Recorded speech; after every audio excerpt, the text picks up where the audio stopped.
We assign, I've made this observation too, we assign to leftists a modicum of intelligence and then claim that it's their bias and their ideology that drives them.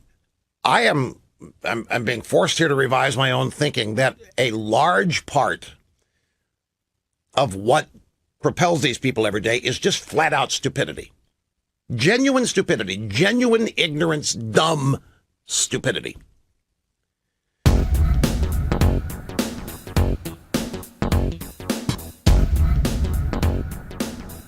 And that leads me to the USA Today piece that I referenced at the top of the program. This is by, let's see, Tina D-U-P-U-Y. How would you pronounce it? Dupuy? Dupuy? By B-U-Y-P-U-I. Anyway, she's an opinion contributor at USA Today. And a week ago, she had a piece entitled, Donald Trump Broke the Presidency. It's Time to Get Rid of the Job Altogether. Like I said, when the Democrats, when the left lose anything, suddenly the whole system is bad. When they lose an election, when they lose the presidency, when they lose something, suddenly it's the system that's gone bad and needs to be overthrown. It can't possibly be that they were rejected for legitimate reasons. It just can't be. So now they're willing to get rid of the presidency altogether and the Constitution. And of course, they would never think anything like this if Hillary Clinton had won. But let me just share with you some of USA Today actually published this. You know, this is no different than Alexandria Ocasio-Cortez getting a degree in economics and not even knowing what it is. She is literally a dunce when it comes to basic economics 101, and she got a degree in it. And this is happening all over the American university system, particularly Ivy League, which is where people are trained to end up in government and the bureaucracy and in charge of things. Donald Trump broke the presidency. It's time to get rid of the job altogether. Donald Trump is proof that the U.S. presidency is broken and democracy is in peril. It's time to amend the Constitution and abolish the presidency. This babe, Tina Dupuy, is a former Capitol Hill staffer. I don't know if she's a Chi-Com spy like was on Dianne Feinstein's staff, but she was a Capitol Hill staffer. She has written for The Atlantic, for the Los Angeles Times, for Vox, and for Mother Jones. And she is a host on satellite radio's leftist channel. We've seen it. The belligerent, typo-ridden tweets, the fawning press conferences with autocrats and overlords, the self-described Nazis on parade praising an American president's name. We've seen it with our own eyes. There's a bloated authoritarian lounging in his bathrobe in a 200-year-old mansion that used to symbolize the principal republic of the world. This is a man who openly conspired to cheat with the help of a hostile foreign nation in a federal election. Now, this is what I mean. These people literally believe something that did not happen. The Russians did not affect the outcome of an election or a single vote.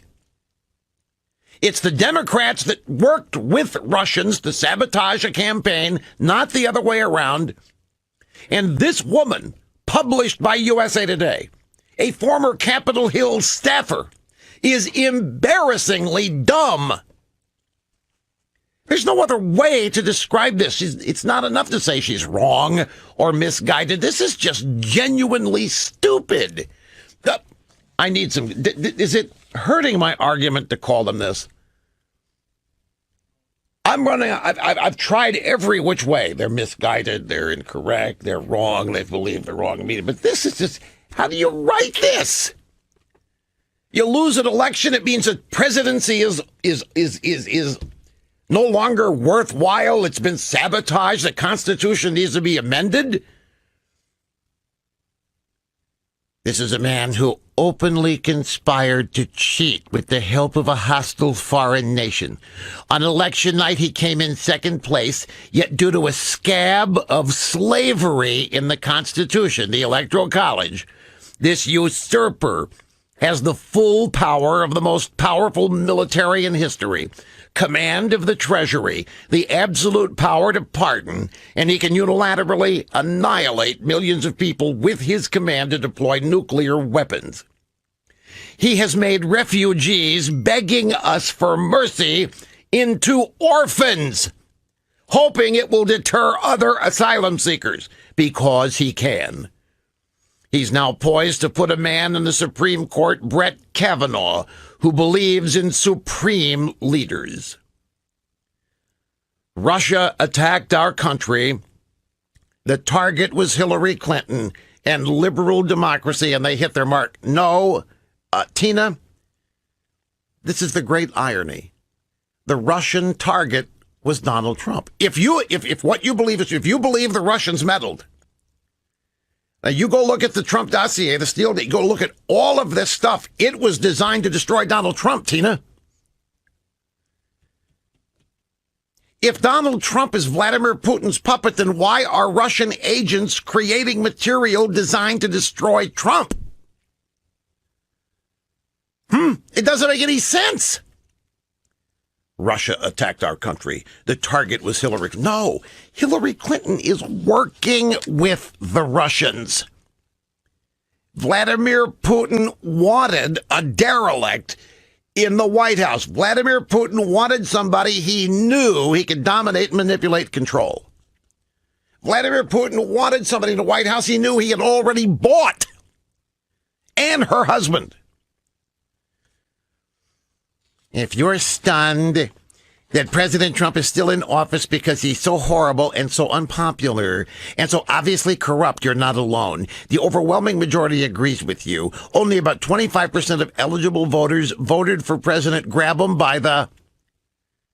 Yes, the majority was apparently powerless to stop him. And then she goes on to say impeachment will not remove Trump from office. Has never happened. We have to abolish the presidency. You know how stupid this is? How long would it take you to amend the Constitution and write the presidency out of it? How long would it take you to, assuming you could even do it, how long would that take? Long after Trump leaves office in 2024. I mean, this is just flat out, it's dumb. It's panic-stricken, dumb, and stupid. And here it is published in USA Today as a serious piece of work. Oh, by the way, McClatchy News records another big revenue drop and a loss for the second quarter.